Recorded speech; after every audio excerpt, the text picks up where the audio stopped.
part B and the last lap of our Child Protection Enlightenment by Mr. Kunle Sani, the National Secretary of the Child Protection Network.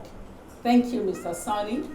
It's been a wonderful time of educating us in this line. Thank you for So as we wrap it up in this episode, you mentioned 4 principles of child protection.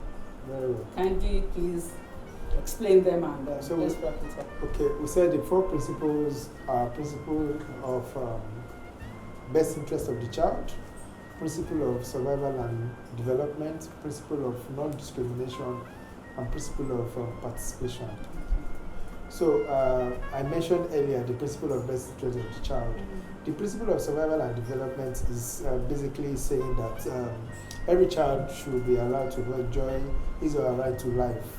No child should be killed, no child should be denied access to things that will make his or her well-being, that will enhance his or her well-being.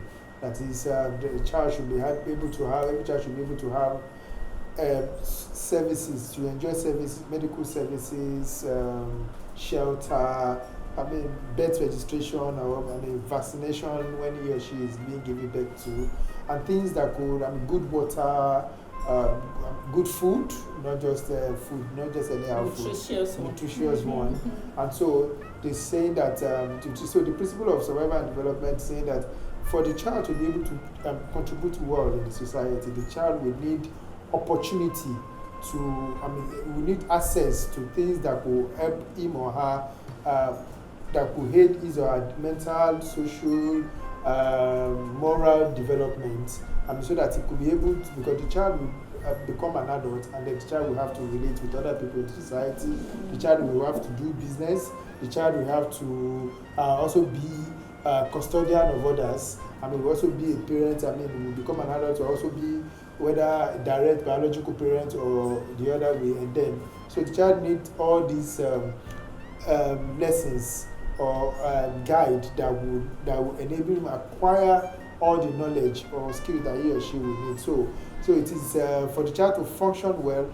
The principle of best interest is saying that the child must not, must be given all the services that he or she needs not to die or not damage, so that he will not lose his or her life. And then while he is living, things that he will not just be living for living sake, he will be living meaningfully, and that means that the child will have access to education, religious practices.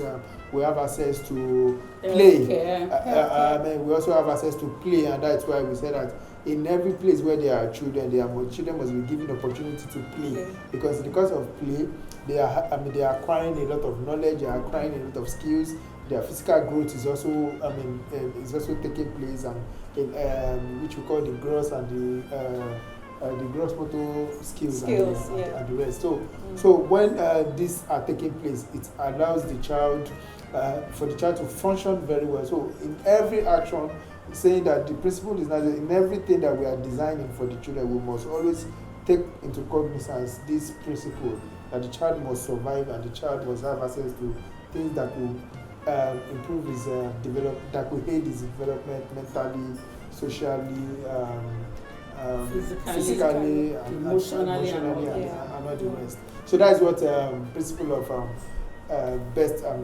principle of survival and development is talking about. So the other one, the third one, which is principle of non-discrimination, is saying that irrespective of where the child is from, whether the child is from Igbo, Hausa, Yoruba, whether this child is able-bodied or living with disability, whether the child is black or white, whether the child is from Cotonou but is living in Nigeria, as long as it's on the soil of that country, that the principle of non-discrimination means that nobody should discriminate against that child. Whether the child has committed crime or the child has not committed crime, it does not mean that nobody should discriminate against that child. That child should be given access to, and that's why in the correctional facilities, the child there must be given education like normal child in this, at home.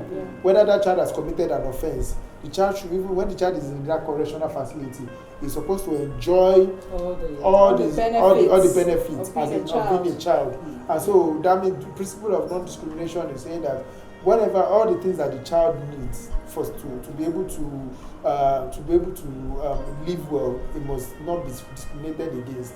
And so we will not say because he's a child of he's not the child of he's a child of Alakunesoni, he's not a child of maybe somebody who is not well known, and then they will not give my child a preference. And so, as you say, that irrespective of the social background or wherever that child comes from, that child must be given the basic rights, all the things that every child should enjoy.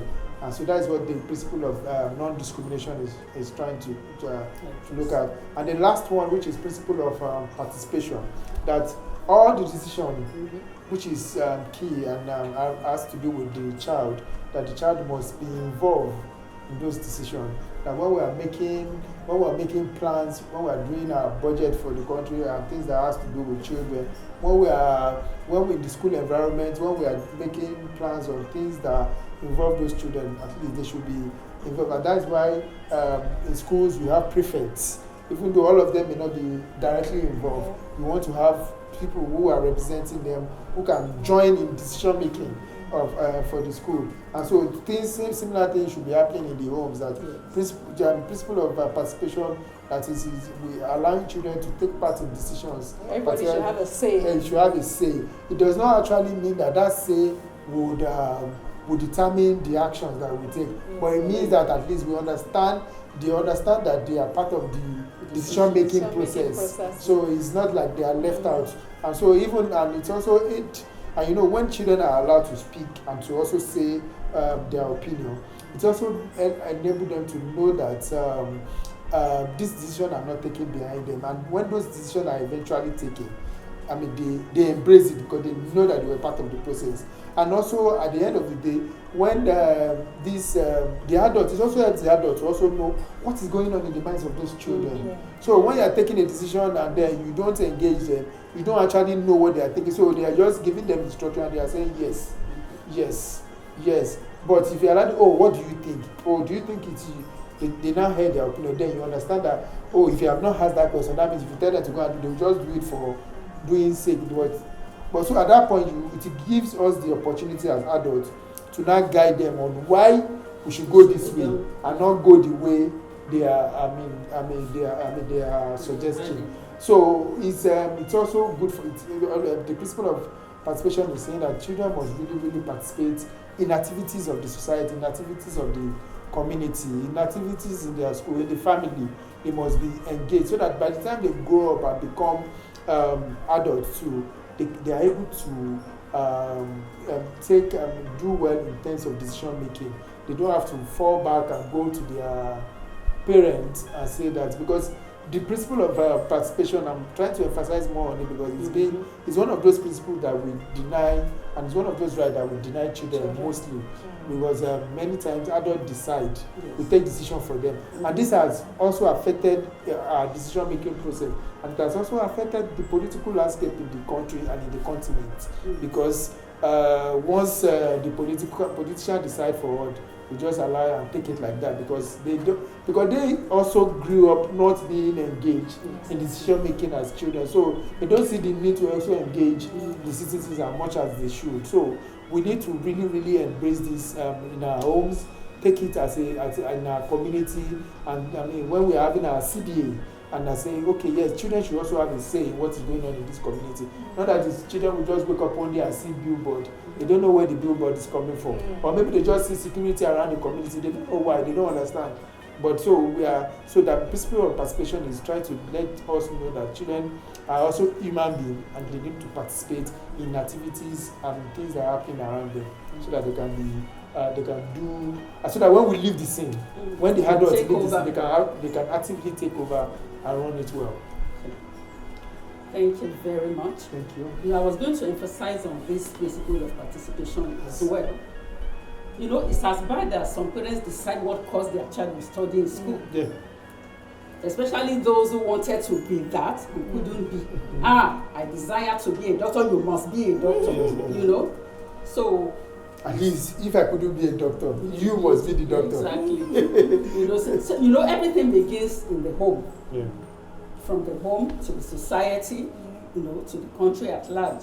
So we really need to start adopting that to ensure that our children are involved in even family budgets. Let them be involved.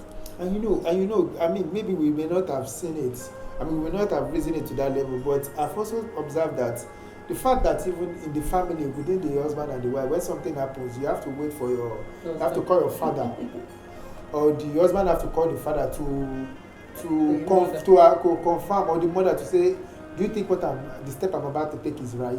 It's because right from onset, we're not allowed to really take decision on our own. So this has not really been able to help us. So when we're taking decision in our homes as the husband, we are still not sure whether that decision is right or not. So we always want to be perfect. And so because of that, we always go back to our parents and want to ask them, do you think, and these are the things I've done. The woman want to ask, our mom, and say, this is what I'm doing to my husband. So the principle of participation is trying to, yes, we are allowed to make mistakes. We are allowed to make decisions that may not be right. But it's important that we are involved in this process. And it helps maturity. Yeah, maturity a lot, yes. Wow. So we have come to the end of Yes. So you have a question. Yes, I wanted to, you talked about social media when you were talking about the principle of the best interest of the child. I noticed that a lot of parents put their children on social media, expose them maybe during their birthday celebrations. My child is the first, you got all A's, they put it there, and things like that. According to the child rights, or the child law that I know that you are not supposed to, every child has a right to their privacy, and they need to decide in future if they want to be on social media. But so what's your opinion, or what do you think about what parents do? It's not only in Nigeria, it's all over the world. A lot of people put their 5-year-olds, 4-year-olds on social media. Some even exploit the situation. You know, people pay for things. There's just a lot going on with children on social media. Do you think it's right? Do you think? It's yes. It's also, we can even cover it under the principle of, thank you for bringing it up, under the principle of participation. While we will not want to stop people from celebrating their kids, because those are positive things, we also, what the principle of participation will try to look at is that, yes, as a parent, your child has scored A1 in all his or her results. You want to, show the child to the world, you are proud of that. Yes, fine. It will also be good if you can let the child know, this, I'm planning to do this, put it on social media. Can I put it? And even if, when you want to put, you don't just say you want to put, you have to tell the child the reason, the benefits, so that even when the child sees it later in future, he or she will not be, and then at that point, even if he's going to feel bad, he knows that decision was taken with but there's because that is positive. Okay, so when the pictures are negative pictures, and when I say negative, is when a child has committed a crime, when a child has done something bad, when a child has, maybe he's being abused, maybe a girl that has been abused sexually, or a boy that has been abused sexually, or even physically, we should never share those kind of pictures, except maybe that child is an abandoned child, and then we have to, for the purpose of locating his or her family, then that is a different terrain. But outside that, then nobody is allowed. The law does not permit anyone to share a picture of that child. But when it is positive, when the child is smiling, when the child is happy, when the child is achieved something, it could serve as motivation to others. But we are just saying that you can engage the child before, don't just because don't do like the owner, just do like a custodian and a nurturer. And as a nurturer, you don't take decision on your own. You also engage the person you are nurturing, so that the person too can know why you are taking this step or this decision. So those are the things. Anyway. Thank you so very much, Mr. Sonny. Thank I you. mean, it's been a great session, or sessions within. We appreciate your comment. Thank you very much. Thank you for the opportunity. Thank you, Mr. Sonny. We hope that parents would be able to use some of these things that you have spoken about, and most importantly, we hope the government is listening as well for some of these laws, and caregivers, school owners, teachers, and everyone that has children under our care. We really need to be aware of these child protection laws and really protect our children, not only our biological children, but every children under our care. Protect them with everything, in every way we can. Thank you again, Mr. Sonny, for coming. Thank you. Thank you very much, parents. See you in the next episode. For those who are yet to subscribe, please do so. We expect your comments and kindly share. Thank you so very much. Bye.